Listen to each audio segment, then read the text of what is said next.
Assalamualaikum warahmatullahi wabarakatuh. Waalaikumsalam. Kembali lagi dengan saya Randy dan rekan saya Mas Fahri di channel Pondok Pesantren Al-Ittihad pada podcast Emas Edukasi Masyarakat. Baik teman-teman semua, sekarang kami sudah bersama Mas Pur dan Mas Subur. Nah, Mas Pur ini adalah seorang tenaga pendidik di Pondok Pesantren Al-Ittihad. Salah satu tenaga pendidik.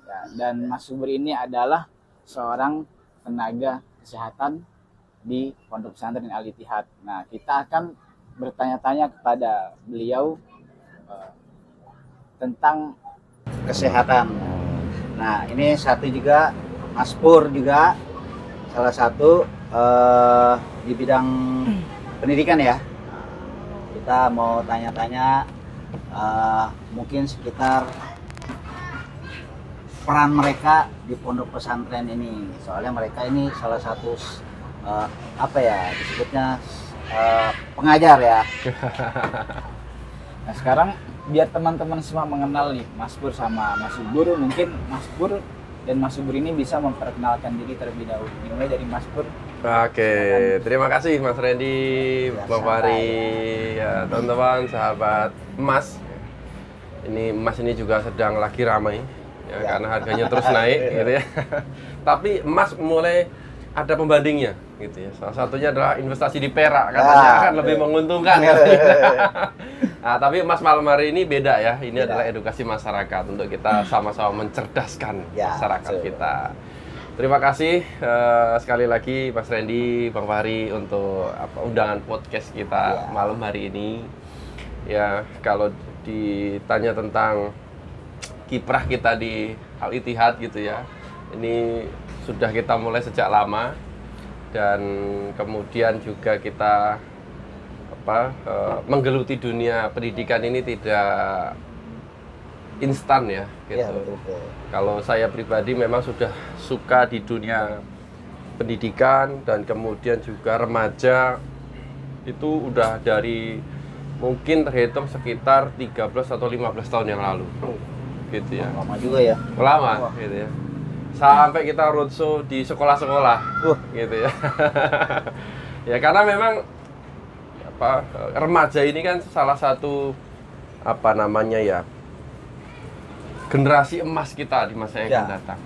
Gitu. Jadi aktivitas dulu itu saya gitu ya, memang cinta di dunia anak-anak remaja gitu. Sampai roadshow itu ya salah satunya adalah menggali apa sih kehidupan mereka gitu. Yaitu aktivitas-aktivitas yang saya cintai dulu gitu, sampai sekarang memang ketemu ya gitu. Di Al-Ittihad juga gitu. Nah, kalau aktivitas sekarang saya lebih banyak sebagai seorang public speaker gitu ya, terus kemudian juga sebagai seorang trainer, khususnya adalah di korporasi serta konsultan di people development ataupun business development gitu ya. Nah, di Al-Ittihad kita dapat amanah. Iya, di Al-Ittihad lihat di IG-nya juga, wih, mantep banget. Di Al-Ittihad ini kita dikasih amanah untuk menggawangin di pendidikannya Bang Fahri. Gitu ya, Mas Randy ya. Jadi kita belajar lagi akhirnya gitu ya, untuk bagaimana membuat pendidikan di Al-Ittihad ini menjadi lebih baik lagi lah gitu. Kalau di Al-Ittihad sendiri itu udah berapa lama Mas Pur berkecimpung di situ? Al-Ittihad mungkin ada sekitar 3-5 tahun kali ya, kurang lebih ya. Kalau kurang lebih lah ya gitu ya. Udah cukup lama juga sih. Iya, lama segitu. Ya, saya juga nggak kerasa ya gitu.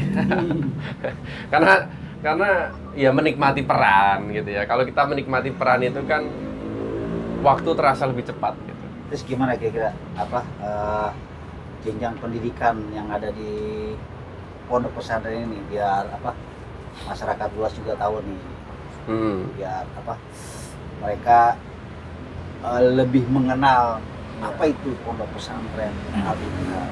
Iya, jadi pondok pesantren Al-Ittihad ini kita mengkombinasikan dua pola pendidikan. Gitu. Atau dua konsep pendidikan lah gitu ya bahasanya. Konsep pertama adalah pondok pesantren, ya memang kita adopsi layaknya pondok pesantren pada umumnya gitu ya. Fokus pada Quran, mengkaji Quran, kemudian menghafal Quran gitu ya, serta belajar kitab kuning, menghafal kitab kuning gitu ya, membaca kitab kuning dan lain sebagainya. Ini kan hasanah pondok pesantren yang perlu kita rawat terus gitu ya. Jadi khas pondok pesantren gitu ya. Ya meskipun kita disuruh baca kitab kuning ya bisa gitu kan, tapi profesi kita bukan murni kiainya gitu ya. Bisa, kita juga pernah belajar kitab kuning juga, belajar baca gitu ya. Ini satu sisi tentang pesantrennya, dan sisi yang kedua adalah pendidikan formalnya. Nah ini yang tidak kalah penting kan Bang Fahri. Ya, sekarang itu kalau kita hanya belajar tentang Qur'annya saja, tentang apa namanya, nih ada kopi nih biar santai. Wah ini biar pada melek. Ini dia si Jali. Ini luar biasa nih, biar tambah melek ya. Iya betul. Dingin habis hujan, mulai malam mulai ngantong ya. Kopi panas kita. Tanpa gula itu sehat Bang Fahri. Betul. Jadi yang nggak sehat itu karena gulanya ya Pak Subur ya. Betul. Nah, itu udah mengurangi, apalagi dengan umur begini ya. Saya masih muda. Masih muda. Mohon maaf, saya sih muda juga. Aduh, kok gue sendiri ya. Ya, jadi Bang Fahri, kita lanjut lagi ya. Iya, betul. Pendidikan Qur'ani itu penting. Iya, gitu. Pendidikan tentang bagaimana adab-adab para orang-orang hebat di dunia Islam masa lalu itu penting untuk kemudian kita pelajari dan juga kemudian kita terapkan di kehidupan kita. Itu juga sangat penting. Tapi pendidikan formal itu juga nggak kalah penting karena kita hidup di dunia yang serba harus menunjukkan kita sekolah enggak, ijazahnya mana kan gitu, sekolahnya di mana gitu ya. Nah ini juga penting. Nah, sehingga di Al-Ittihad tetap ada jenjang pendidikan formalnya. Jadi ijazahnya tetap ijazah formal, diakui oleh pendidikan Dignas Kota Tangerang, ya diakui oleh negara, dan insya Allah mau melanjutkan kuliah juga bisa. Jadi kalau mau melanjutkan kuliah sekaligus di Al-Ittihad, nah kita juga kerjasama untuk di kampusnya. Jadi mulai dari SD, kemudian SMP atau Sanawiyah gitu ya, kemudian Aliyah atau SMA. Nah, kita ada semua. Sekaligus mau kuliah bisa juga. Nah, gitu Bang Fahri. Mantap. Tapi emang tidak bisa dipungkiri ya kalau di masyarakat itu masih mempertanyakan soal ijazah ya kasarnya. Nggak usah masyarakat ya, udah jadi pejabat yang mesti ditanyain ya. Tapi ya itu, kalau di masyarakat santri itu banyakan ya apa sih yang mau jadi apa sih, kalau misalkan lu santri itu ijazahnya apa sih segala macam. Dan ini termasuk bagus juga kasarnya, dunianya ada, akhiratnya juga ada kasarnya gitu ya. Penunjang buat mereka ke masyarakat itu selain ilmu agama yaitu ijazah yang dari sekolah umum. Betul sekali. Karena santri itu nggak melulu harus jadi kiai kan. Ya, betul. Santri itu harus lebih luas dari itu. Karena saya selalu menganggap bahwa santri itu jangan hanya punya cita-cita jadi imam masjid. Betul. Ya, harus lebih tinggi itu gitu. Agar syiarnya makin luas gitu. Kalau hanya sebagai imam masjid itu pencapaian yang biasa aja lah gitu. Kalau sebagai seorang santri, maka harus punya pandangan yang luas juga. Jadi pebisnis yang hebat, punya perusahaan yang besar gitu ya. Kayak Pak Subur nih gitu ya. Betul. Punya klinik yang besar nantinya gitu. Naik jadi rumah sakit. Sehingga kita bisa melayani umat itu nggak punya duit, butuh berobat, nggak usah mikirin gitu ya. Datang ke kliniknya Pak Subur. Gitu ya. Nah, nggak usah mikirin biaya, pulang baru bayarnya gitu.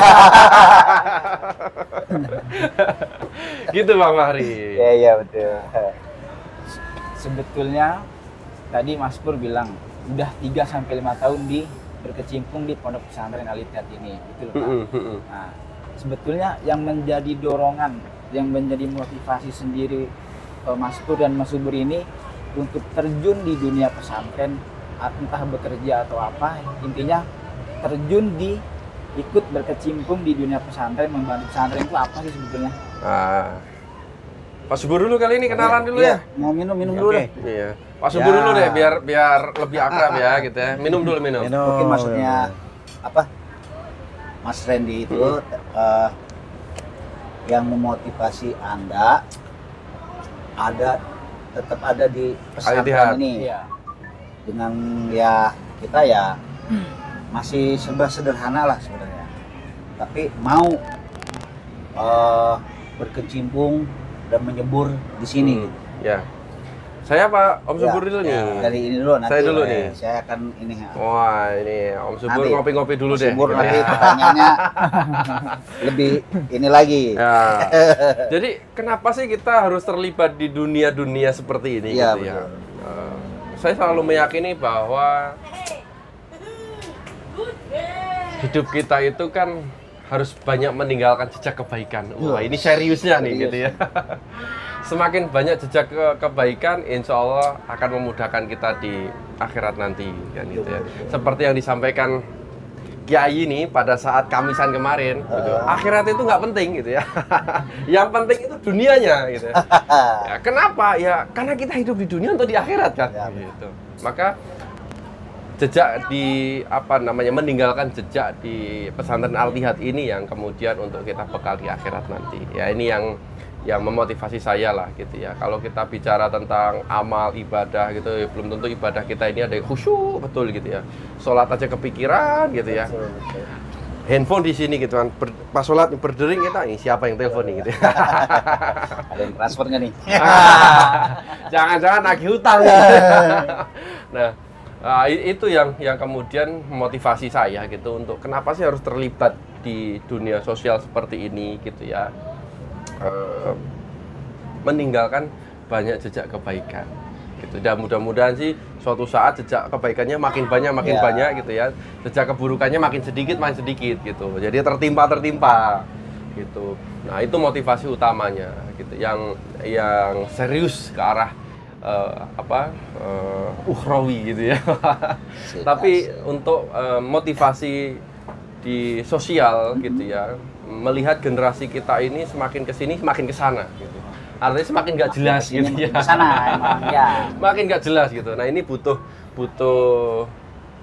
pendampingan, butuh sesuatu yang berbeda untuk kemudian membuat mereka memiliki kepercayaan diri yang tinggi sehingga punya sesuatu yang suatu saat nanti dia bisa wujudkan dan punya legacy gitu ya, peninggalan yang besar. Mendorong mereka untuk itu gitu Bang Fahri ya. Ini bicara serius tentang generasi kita. Kenapa saya tetap berada di pesantren Al-Ittihad gitu ya. Padahal kita ini kan semua sukarela ya, sukarelawan gitu ya.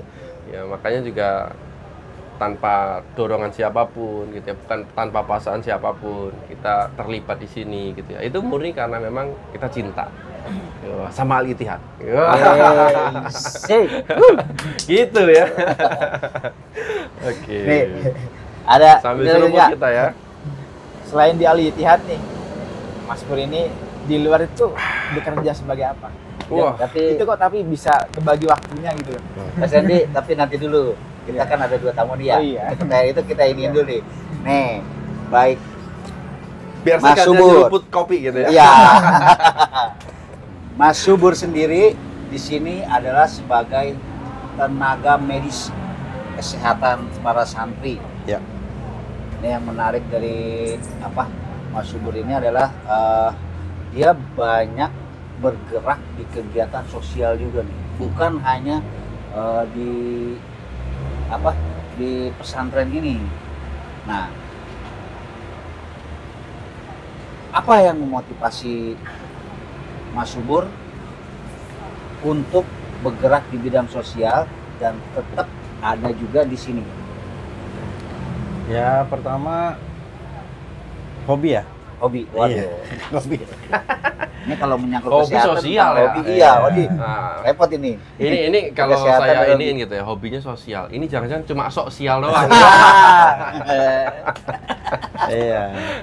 Jadi kadang kita ngasih melakukan kegiatan sosial juga kan butuh wadah ya. Kadang niatnya ada tapi wadahnya nggak ada. Kebetulan alhamdulillah di sini ada wadahnya, ya ketemu jodohnya lah. Itu. Jadi memang lepas dari itu saya pikir kan ya kita hidup kan juga cuma ngabisin waktu aja, tinggal nunggu aja sebenarnya nungguin. ya kalau nungguin digunain buat yang lebih baik ya kenapa enggak gitu ya. Nah, di luar itu sih sama lah. Kebetulan di tempat lain juga dikasih wadah juga untuk melakukan itu. Karena banyak orang punya kesempatan, punya materi, punya ilmu, tapi nggak ketemu wadahnya, ya udah dia nggak bisa melakukan apa-apa. Jadinya aktif sana sini ya. Iya, dan memang wadahnya kita harus cari. Kalau diem aja juga nggak ketemu wadahnya. Gitu. Nah, tadi kan Mas Subur ini bilang bahwa pondok ini, Al-Ittihad ini sebagai salah satunya sebagai wadah kegiatan sosial, sebagai wadah beramal sosial, itulah Mas ya.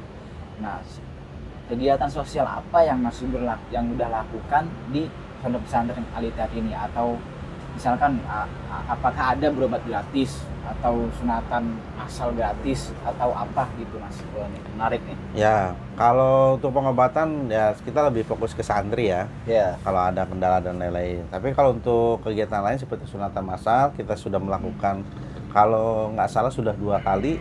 Untuk sunatan massal dilakukan di pesantren Al-Ittihad.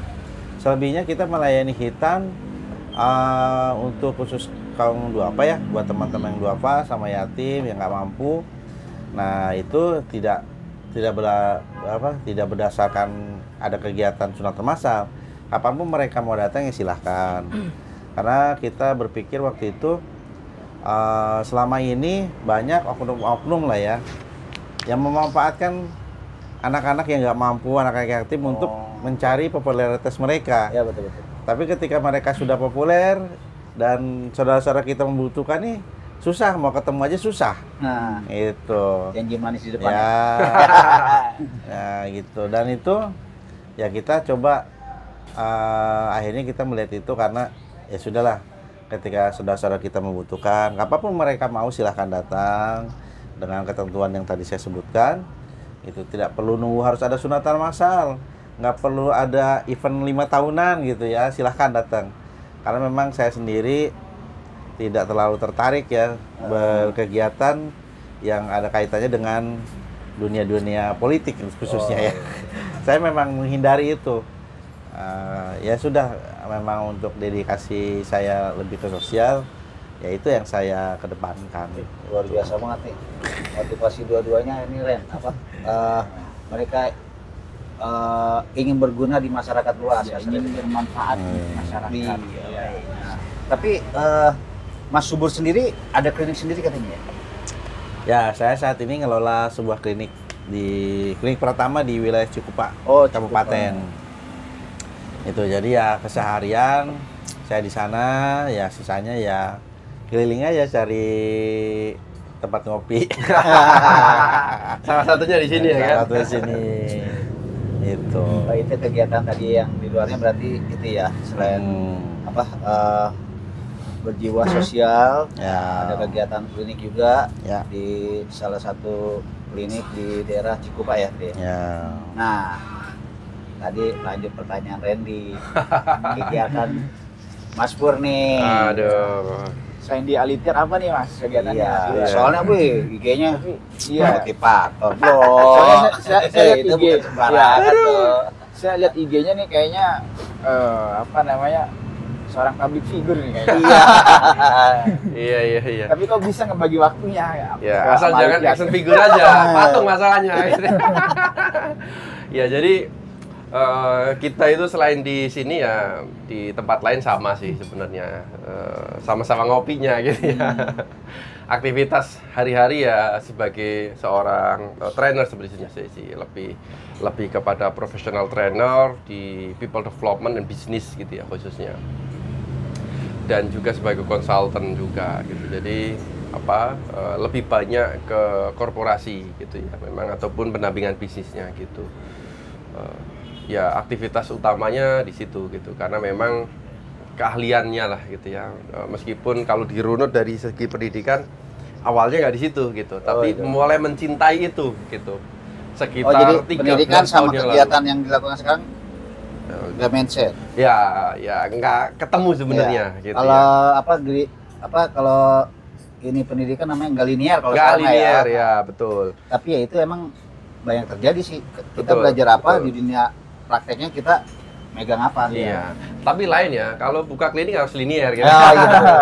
Harus ada yang memang perawat ataupun dokter gitu ya. Ya itu aktivitasnya saat ini gitu. Lebih banyak di dunia training lah ya, training, konsultasi, pendampingan gitu di korporasi khususnya. Gitu Bang Fahri, Mas Randy. Nah tadi Mas Sumber nih mengenai sunatan massal ini menarik sekali karena tadi kan udah mengadakan sunatan massal 2 kali. Aslinya itu udah banyak banget kan yang ikut kegiatan itu. Nah sekarang apa bisa, tadi kan bisa ya kalau nggak salah sehari-harinya kalau ada masyarakat yang ingin mau mendaftar hitan di Al-Ittihad itu, nah itu bagaimana caranya Mas prosedurnya? Hubungi siapa? Oh ya, jadi buat masyarakat yang ingin membutuhkan layanan hitan khususnya untuk anak yatim dan duafa ya, itu silakan langsung hubungin aja pesantren Al-Ittihad. Nanti ada itu ya? Ada, nanti dikoordinasikan sama saya. Itu gratis juga? Gratis. Nah, tapi kalau untuk masyarakat umum yang mampu, ya baiknya membantu malah harusnya ya. Ada infak lah ya gitu ya. Infak buat ini. Jadi memang layanan ini dikhususkan untuk yang tadi saya sebutkan. Karena saya melihat saat ini banyak sekali ya itu. Jadi terkesan ya. Anak yatim itu jadi eksploitasi buat orang-orang tertentu gitu. Giliran ada maunya diundang gitu. Giliran sudah ini ya mungkin juga mereka masih ingat. Cuma ketika keinginan anak yatim dan duafa, ketika namanya keinginan kan kadang suka datang tiba-tiba ya. Salah satunya hitan. Tiba-tiba dia pengen hitan, harus nungguin sunatan massal atau nungguin yang bersangkutan sempat dulu. Nah, alhamdulillah di sini ada wadahnya. Silahkan datang kapanpun dia mau. Dan pasti dengan syarat-syarat ya. Salah satunya syaratnya nggak berat kok. Nggak harus bawa yang aneh-aneh. Ya cukup surat kartu keluarga dan surat keterangan tidak mampu. Karena memang khusus untuk yang nggak mampu ya. Gitu. Jangan sampai nanti datang dengan bawa mobil mewah, minta gratis. Nah itu aduh, repot ya. Tidak sesuai dengan ininya ya. Iya. Kadang kalau yang gimana? Itu pernah terjadi? Pernah, ada beberapa dia datang dengan kendaraan mewahnya, Boleh sambil makan, fasilitas gratis. Indominya baru keluar nih. Nah ini, itu ada kayak gitu. Masyarakat kita ya sebagian ada. Ketika ada hal-hal yang gratis, yang punya pun jadi miskin gitu ya. Kadang hal-hal yang receh pun jadi rebutan gitu. Amat sangat disayangkan ya. Iya, itu banyak terjadi gitu ya. Tapi ya kita makanya dengan seleksi itu agar memang program ini tepat sasaran, kita sampaikan bahwa untuk mendapatkan itu ya tinggal bawa surat keterangan tidak mampu. Ya terlepas beliau nanti mampu atau tidak ya itu urusan nantilah. Tapi dengan itu kita punya ada patokan bahwa memang yang kita hitan itu memang orang yang nggak mampu gitu. Iya, betul. Ya. Nah, terus Sandy mau nanya lagi. Tadi jadi untuk hitanan ini boleh untuk siapa saja, tapi pelayanan khitan ini dikhususkan untuk yang tidak mampu, yatim dan duafa. Tetapi semua orang juga boleh, masyarakat umum, dan bagi yang ingin bagi teman-teman semua yang ingin melakukan khitan di pesantren Al-Ittihad bisa hubungi Pondok Pesantren Al-Ittihad, bisa datang langsung dan juga bisa chat nomor di bawah ini nanti dicantumin. Ya. Bisa sekalian follow IG-nya Pondok Pesantren Al-Ittihad dan jangan lupa subscribe channel YouTube kita. Ya, penting itu penting. Biar apa? Channelnya bisa tetap berjalan. Nah, terus gimana ke depannya untuk kelanjutan pendidikan di sini? Wah, ini kan udah memasuki Jalan guru ya. Ya. Gimana tuh? Jadi Al-Ittihad ini nggak kekurangan resources gitu ya, nggak kekurangan orang-orang yang mau kontribusi gitu ya. Di angkatan sekarang kita juga sudah siapkan gitu ya, panitia khusus gitu ya, yang menggawangi penerimaan santri baru. Gitu. Jadi kita akan terus lakukan itu gitu.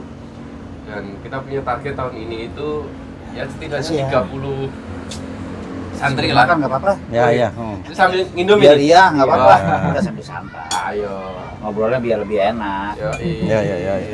Makan kita. Jadi kita itu punya target 30 santri Pak Fahri, Mas Reno. 30 santri. Iya, santri baru tahun ini. Jadi kalau seumpamanya para warga gitu ya, yang dekat-dekat sini mungkin khususnya adalah Kota Tangerang gitu ya, dan sekitarnya, bolehlah gitu, kalau mau menitipkan anaknya di sini. Kita targetnya 30 santri untuk angkatan sekarang. Gratis loh. Gratis. Pendidikan untuk pesantrennya gratis ya. Ada formalnya juga. Ya, udah ada tim panitia khusus. Ya, datang ke Al-Ittihad langsung juga bisa. Mantap. Waduh ini. Nggak apa-apa lah. Makan. Biar santai lah. Sambil makan kita. Sambil makan. Biar lebih apa? Lebih rileks.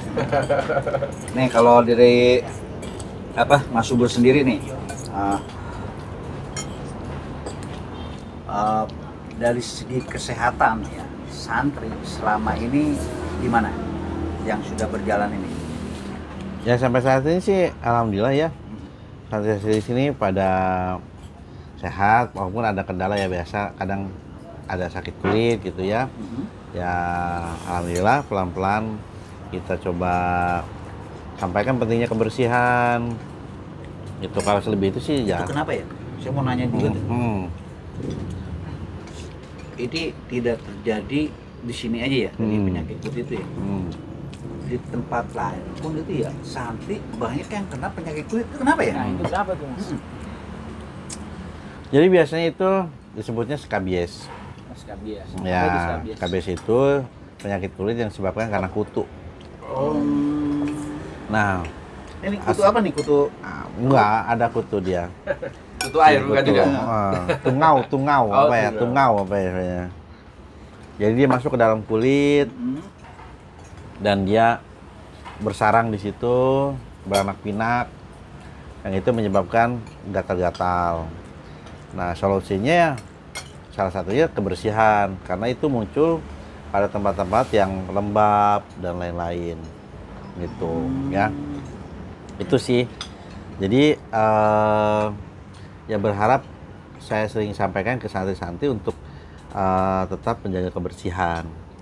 Nah, makanya ya untuk pesantren-pesantren yang sudah fokus di kebersihan itu sangat jarang ditemukan gitu ya.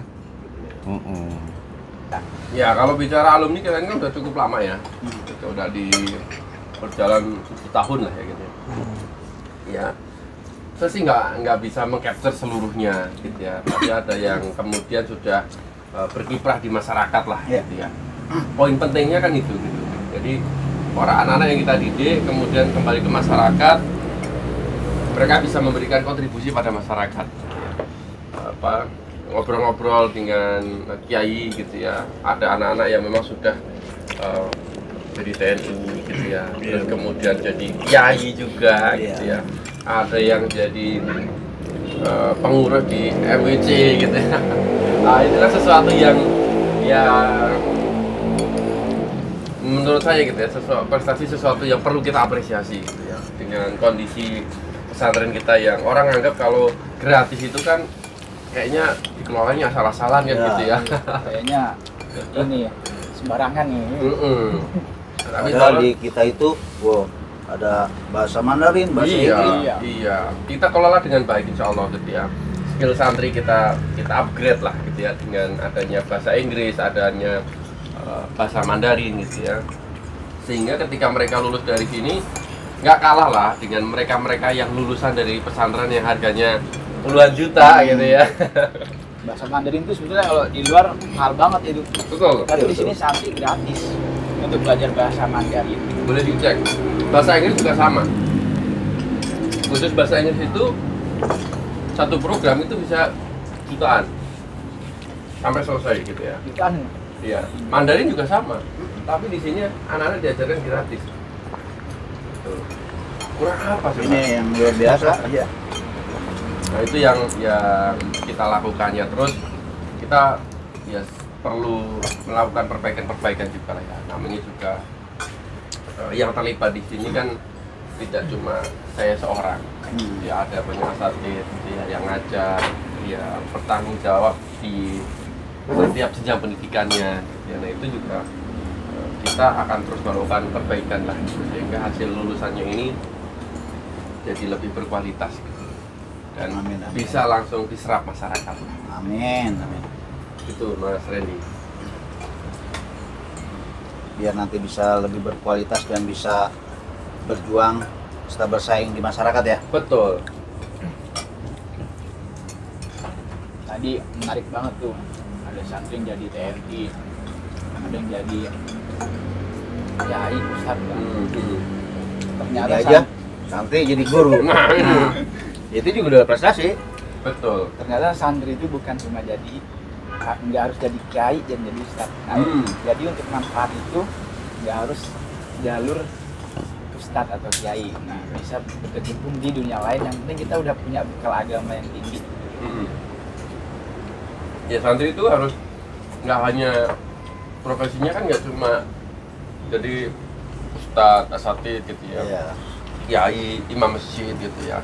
Tanpa kemudian kita tidak sedang merendahkan siapapun gitu, tapi seorang santri harus punya skill yang lebih gitu. Betul. Jadi imam masjid sambil punya bisnis, nah, itu kan jadi keren kan. Mantap. Jadi kiai tapi punya bisnisnya miliaran gitu, ini kan keren gitu.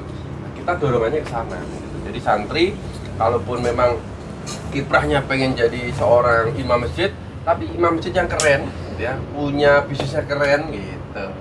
Kalaupun jadi kiai punya pesantren, juga pesantrennya gede, punya asetnya gede juga. Dari sisi bisnisnya. Gitu kurang lebihnya. Ya, jadi menarik sekali teman-teman. Jadi dari obrolan tadi, pondok pesantren Al-Ittihad ini bukan hanya mengkader santri menjadi orang yang bisa beragama, tapi di pesantren Al-Ittihad ini banyak pelayanan seperti pelayanan kesehatan dan lain-lainnya. Betul. Itu tadi bisa dilihat dari podcast kita malam ini. Dan mungkin tutup sekian podcast kita malam ini. Saya ucapkan terima kasih kepada Mas Pur Sama-sama. dan Mas Makasih Subur. nih. Ya. Mas Subur. Ya. Sehat selalu. Mas Pur. Oke, Bang Fari, terima Lain kasih. waktu. Sama. Ya. Baik teman-teman semua, cukup sekian dari kami. Wassalamualaikum warahmatullahi wabarakatuh. Waalaikumsalam. Bye-bye.